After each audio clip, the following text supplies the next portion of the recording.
ને મિત્રો ઘણા મિત્રોની ડિમાન્ડ હોય છે કે સર તમે ટોપિક વાઇઝ કંઈક કરાવો, તો ચલો આજે એક સાદું વ્યાજનો એક સરસ મજાનો ટોપિક છે અને એ આવો છે કે તમને અધવચ્ચે વ્યાજ સહિતની મુદલ અને વર્ષો આપી દીધા હોય અને તમારે વ્યાજનો દર શોધવાનો હોય.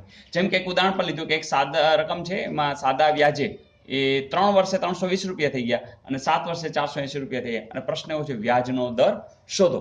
તો મિત્રો જયેશ સરનું સૂત્ર આપી દઉં ને, તો તમારે સિમ્પલ છે. વ્યાજનો દર શોધવો હોય તો ડાયરેક્ટ મળી જશે. તમારે 100 ની સાથે x ગુણવાના અને છેદમાં y. તમે કહો સર આ x શું છે ને y શું છે, ચલો એ પણ જોઈ લઈએ. ચાલો x એટલે વાવ. વાવ એટલે આમ મજા આવે છે, અહીંથી અહીંયા આવું થઈ ગયું, આનાથી આવું થઈ ગયું, તો વાવ આમ યાદ રહી જાય, વાવ. અને આ તફાવત શું કામ છે એના માટેનું વાવ છે. તો આટલું વસ્તુ યાદ રાખજો કે x એ કાંઈ નથી, વાવ છે અને તફાવત છે. તો x આપણે આ રીતે યાદ રાખશું કે વા એટલે વ્યાજ મુદલ તમને બે આપ્યા હશે. જેમ કે અહીંયા આપ્યા છે આ અને એક આ, અને વ એટલે વર્ષ પણ તમને આપ્યા હશે બે, એક આ અને આ. તો ચલો આ એક જોડી છે અને એક આ જોડી છે, બરાબર. તો એના તફાવત લેવાય ex. તો સાવ સિમ્પલ થઈ ગયું. ચાલો મોટામાંથી નાનું બાદ કરી દો. ઉપર વ્યાજ મુદલ છે એટલે 480 ઓછા 320 અને નીચે વ એટલે વર્ષ છે એટલે કેટલા નાખશું 7 ઓછા 3 લ્યો. તો આવું આવડે, ચોક્કસ આવડે.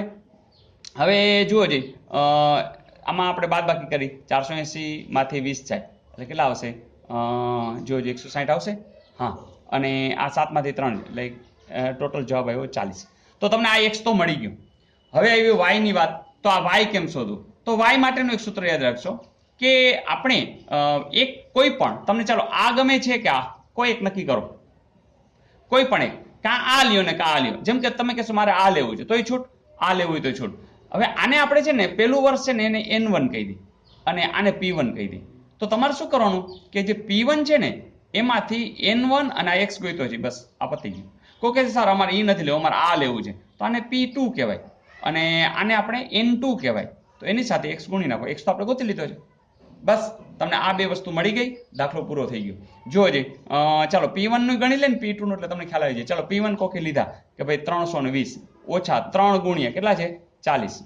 જોજે 320 ઓછા 120 કેટલા આવી ગયા 200. અહીંયા ચેક કરો, એ તમે કરજો, એનો જવાબ પણ કેટલા આવશે 200. તો હવે તમારા આગળ બધું રેડી છે મિત્રો. તો શું આવશે જવાબ 100 ગુણ્યા x. ચાલો x ગોતી લીધા છે, કેટલા છે 40.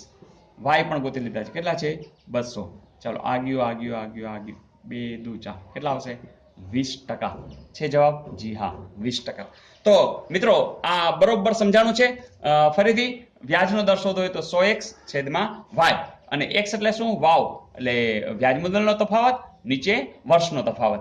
તો એવો તફાવત લેશો, જવાબ મળશે x છે અને y છે એ તમારે p1 ઓછા n1x અથવા તો p2 ઓછા n2x.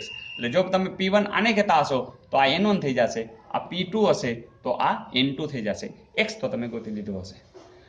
મિત્રો આ જ દાખલાની અંદર ટૂંકું એને પૂછવું હશે તો ટૂંકમાં 3 વસ્તુ તમે આ અંદર શીખી શકાયો. આ જ દાખલાની અંદર વ્યાજનો દર પૂછ્યો હોય તો તમે આમ કરશો. દાખલા તરીકે એમ કીધું હોય કે એની મૂળ રકમ કેટલી હશે. ફરીથી વ્યાજનો દર એટલે શું, આ તમને એવું પૂછવામાં આવે કે મૂળ રકમ કેટલી, તો બસ જે જવાબ તમે લીધો ને y એ મૂળ રકમ હશે. આ y છે જે જવાબ 200 રૂપિયા આવ્યા ને એ મૂળ રકમ થઈ જાય. તમને એમ પૂછવામાં આવે કે વાર્ષિક વ્યાજ કેટલું હશે, તો આ x. તો તમે 3 વસ્તુ શીખી શક્યા કે ધારો કે પૂછે કે વાર્ષિક વ્યાજ કેટલું હશે તો એ આવશે x. ફરીથી આ વાર્ષિક વ્યાજ છે, આ મૂળ મુદલ છે અને એના 100 સાથેનો ગુણાકાર એટલે વ્યાજનો દર મળી જશે. તો જયેશ સરનું સૂત્ર તમને કેવું લાગ્યું, મજા આવી? તો ચાલો એક સ્ટાફ સિલેક્શનમાં પૂછાયેલો સમ હવે જોઈએ. તો મિત્રો સ્ટાફ સિલેક્શનમાં પૂછાયેલું કે જો કોઈ રકમ 2 વર્ષ પછી 2250 અને 5 વર્ષ પછી 2625 થઈ જતી હોય તો સાદા વ્યાજ, આ સાદા વ્યાજની જ વાત છે, વ્યાજનો દર કેટલા ટકા? મિત્રો જયેશ સરનું સૂત્ર યાદ છે? ચાલો જયેશ સરનું સૂત્ર શું કે વ્યાજનો દર બરાબર શું 100x છેદમાં y. ચાલો x તમે મોઢે જ કરી શકશો, ન થતું હોય તો કાંઈ વાંધો નહીં, તમારે આમાંથી આ શું કરવાના છે, બાદ કરવાના છે. ચલો કંઈ નહીં, આપણે કરીએ બાદ. 2625 ઓછા 2250, 5 7 ને 5 12, 3 ને 3 6 0, 375. એટલે x આપણે ગોતો છે ને તો શું આવશે, ઉપર આવશે કેટલા 375, સોરી એક્સમાં આ ઉપરનો એક્સ એટલે આપણે ખબર છે કે જે આ પેલું છે P2 ઓછા P1 અને નીચે N2 ઓછા N1. ચાલો હવે આની બાદ બાકી કરો. 5 માંથી 2 જાય તો ખબર છે કેટલા આવશે 3. એટલે જવાબ મળી ગયો 1, 3 દુ 6, 5 તેરી 15. ચાલો x મળી ગયો. y ગોતો છે. ચાલો y નું સૂત્ર તમને યાદ છે? યસ, યાદ જ છે. શું બોલો, N1 લેવો છે કે N2 લેવો છે? ધારો કે આપણે N1 લઈ લઈએ તો શું કરશું? P1 ઓછા N1x. ચાલો P1 કેટલા છે? 2250. N1 કેટલા છે? 2. x કેટલા મળ્યા છે? 125. એટલે 2250 ઓછા 250 કેટલા આવ્યા? 2000. ચાલો y પણ મળી ગયો છે. હા, y પણ મળી ગયો છે.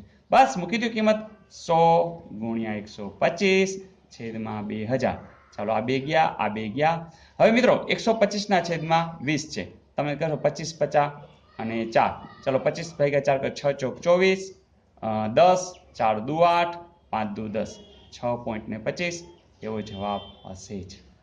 મજા આવી મિત્રો? હજી તમારે આ તો ગણતરીમાં વાર લાગશે કારણ કે તમે બધી ગણતરી કરો છો, બાકી આ મોઢે પણ કેટલું બધું થઈ શકશે. તો જેટલું સ્પીડ થઈ શકે કારણ કે સૂત્રો તમારા મગજમાં હશે તો જરૂરથી તમે ગણી શકશો.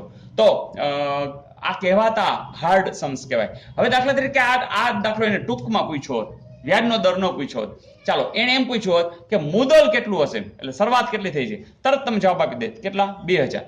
એને એમ પૂછ્યું હોત કે વાર્ષિક વ્યાજ કેટલું હશે તો તરત તમે કહી દે 125. તો આની અંદર 3 પ્રશ્નો પૂછી શકે છે અને ત્રણેયના જવાબ તમને પરફેક્ટ આવડે છે.